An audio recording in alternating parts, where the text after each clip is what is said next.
Sa mainit na kawali, maglagay tayo ng mantika. Yan natin yung ating sangkap.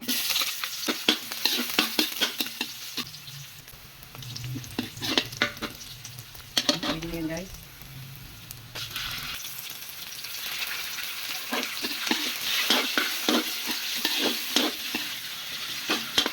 Vinegar. Toyo. Ang ating new lipsy na ketchup. Ang ating oyster. Lagay tayo ng kaunting tubig. Ito yung ating pamintangkap. Sunod yung ating seasoning na magic sarap. Seasoning na magic sarap. Maglagay din tayo ng kaunting sugar.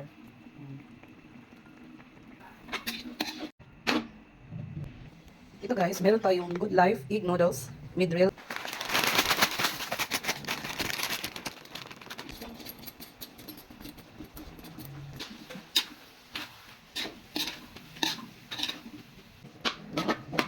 Okay na guys.